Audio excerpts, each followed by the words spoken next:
The story of how the Messerschmitt Bf-109 came to shape Israel's first fighter force begins long before Israel itself existed, rooted in the interwar ambitions of Germany and the brutal realities of total war.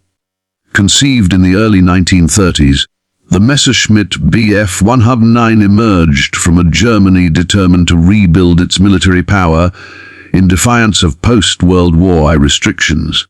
Designed by Willy Messerschmitt, the aircraft reflected a new philosophy in fighter-designed compact, lightweight, and optimized for speed and climb rather than endurance or pilot comfort. When it first flew in 1935, it represented a sharp break from the biplanes and transitional monoplanes still common across Europe. As Germany roamed, the Bf-109 became the Luftwaffe's primary single-seat fighter, evolving rapidly as war loomed. Early variants entered service during the Spanish Civil War, where they provided invaluable combat data and exposed both strengths and weaknesses. These lessons shaped the aircraft that would enter World War II in 1939. Fast, well-armed for its time, and capable of being produced in large numbers. During the invasions of Poland and France, the Bf-109 helped secure German air superiority, its performance often outclassing Allied fighters. It became synonymous with blitzkrieg, escorting bombers and hunting enemy aircraft with ruthless efficiency. Yet the very qualities that made the Bf-109 successful early in the war also imposed long-term limitations. Its narrow landing gear, designed to reduce drag and weight, made takeoffs and landings hazardous, especially from rough or improvised airstrips. As the war progressed, successive upgrades added heavier weapons, more armor, and increasingly powerful engines, pushing the airframe to its limits. By the time of the Battle of Britain and the later campaigns on the Eastern Front, the Bf-109 was still formidable, but increasingly demanding to fly and maintain. Germany's expanding war effort placed enormous strain on its industrial base. To sustain fighter production under constant Allied bombing, manufacturing was dispersed across occupied Europe. Czechoslovakia, with its skilled workforce and established aviation industry, became a crucial hub.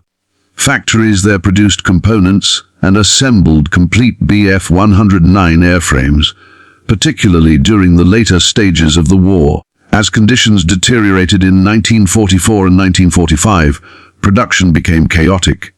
Aircraft were rushed off assembly lines, often incomplete, as Germany fought a losing battle on multiple fronts.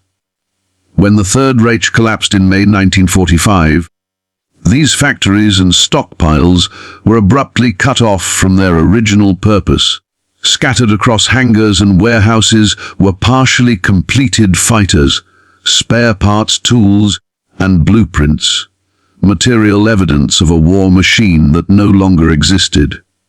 For the newly re-established Czechoslovak state, these remnants presented both a challenge and an opportunity.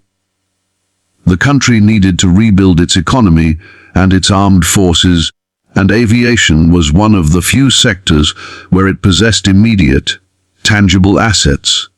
Rather than scrap the unfinished aircraft, Czechoslovak authorities chose to complete them. Initially, the intention was straightforward: finish the Bf-109s using available components and adapt them for post-war service. But this plan quickly encountered obstacles. The sophisticated Daimler-Benz engines that powered the fighter were in short supply, damaged, or entirely unavailable. Wartime destruction and post-war dislocation made replacement parts scarce. Engineers were forced to improvise, using whatever could be salvaged or substituted. This moment marked a critical turning point in the Bf-109's post-war journey. What had been a symbol of German air power was now stripped of its original context, its ideological meaning dissolved by defeat. The airframes themselves, however, retained their aerodynamic shape and combat potential. They were no longer instruments of conquest, but industrial artifacts awaiting a new role. In the unstable political climate of post-war Europe, weapons quickly became commodities, traded and transferred according to emerging alliances and urgent needs. The transformation of the Messerschmitt Bf 109 from a frontline Luftwaffe fighter into Israel's first combat aircraft was defined not by careful redesign, but by improvisation under extreme constraints. In post-war Czechoslovakia, engineers faced the challenge of completing fighter airframes without access to the precise components that had made the original aircraft successful. The most critical absence was the Daimler-Benz DB605 engine, the heart of the later Bf 109 variants. These engines were either destroyed, seized, or rendered unusable by the chaos of Germany's collapse.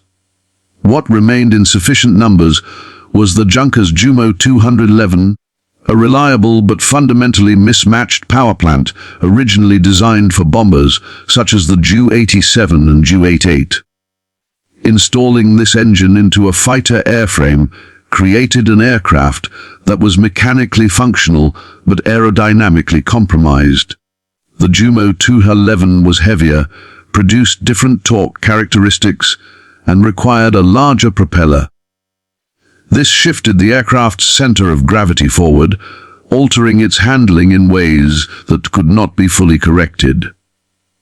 The resulting fighter, designated the Avia S.199, retained the unmistakable silhouette of the Bf 109, but its flying qualities were dramatically changed.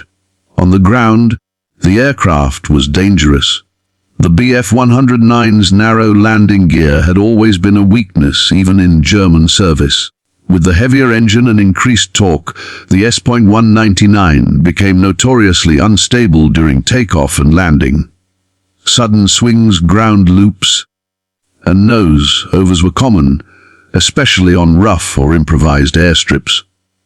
For pilots transitioning from trainers or transport aircraft, the S.199 offered little forgiveness. Accidents were frequent, sometimes fatal, even before the aircraft reached combat. In the air, performance was uneven. The S.199 was slower than late, wore Allied fighters and climbed more sluggishly than its German predecessors. Its controls were heavier and its response less precise, particularly at low speeds. Yet it still possessed one critical advantage. It was a single-seat, armed fighter capable of offensive action.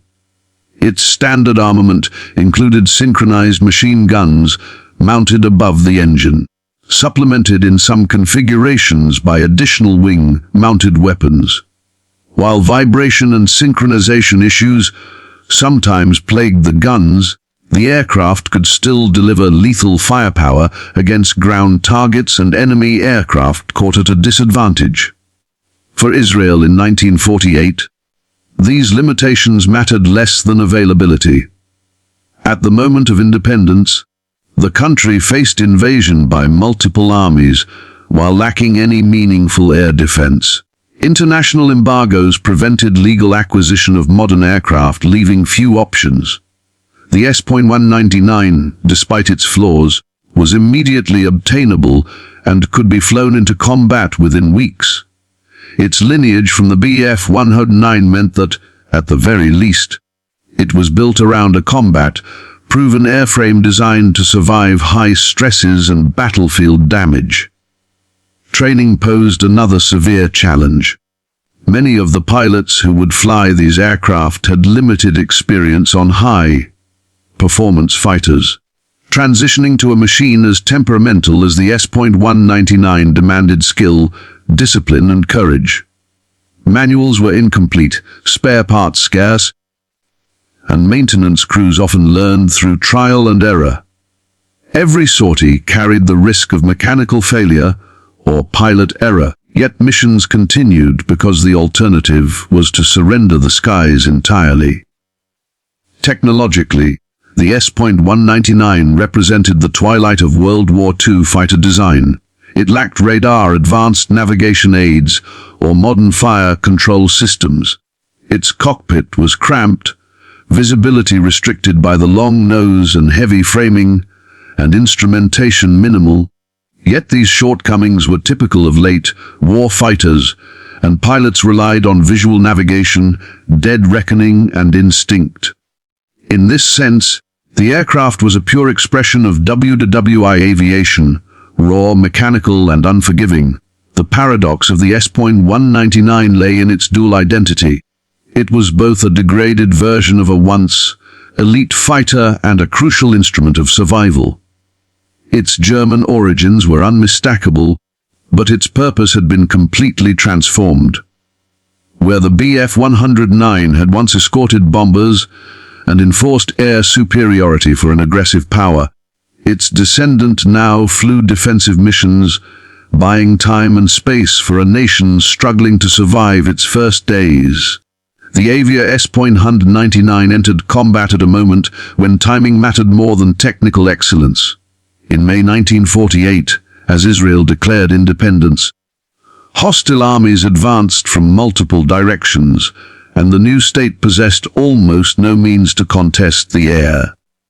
There were no layered defenses, no trained interceptor squadrons, and no depth to absorb losses. Into this vacuum stepped a handful of fighters descended from a World War II design, flown by pilots who understood that simply appearing over the battlefield could alter events on the ground.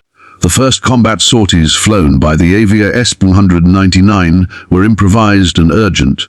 Missions were planned hastily, often without radios, proper maps, or reliable intelligence. Aircraft took off from rough desert strips carved out of farmland, loaded with minimal fuel and weapons. Pilots were ordered not to seek air superiority in the classic sense, but to strike advancing columns, disrupt supply routes, and, most importantly, signal that Israel possessed an operational air arm. These early attacks were crude by World War II standards. Low-level strafing runs replaced coordinated bombing, and precision gave way to intimidation. Yet the psychological impact was immediate. Enemy forces, many of which had assumed Israel lacked any combat aircraft, suddenly faced fighters attacking from the air. Columns dispersed, movements slowed, and caution replaced momentum. In the opening days of the war, this hesitation proved invaluable, buying time for ground forces to reorganize and defensive lines to solidify. The cost was high. The S.199's unforgiving handling took a steady toll on pilots, even in non-combat situations. Takeoffs and landings were perilous, especially after long missions when fatigue set in. Mechanical failures were frequent, spare parts scarce, and maintenance crews worked under extreme pressure to keep aircraft flying. Some losses occurred without any enemy contact at all, reinforcing the aircraft's grim reputation among those assigned to it. In aerial combat, the S.199 was rarely superior to opposing aircraft and was often avoided in dogfights unless circumstances were favorable. Pilots relied on surprise, altitude, and quick disengagement rather than prolonged engagements. When used as a fighter-bomber, its limitations were more tolerable. Against ground targets, speed and the ability to deliver even modest firepower were enough to achieve tactical effects. Each successful sortie reinforced the illusion of a larger, more capable air force than actually existed. As weeks passed and additional aircraft types began to arrive through other channels, the S.199's role gradually diminished. It was never intended to be a long-term solution, and its shortcomings became increasingly apparent as operational demands increased.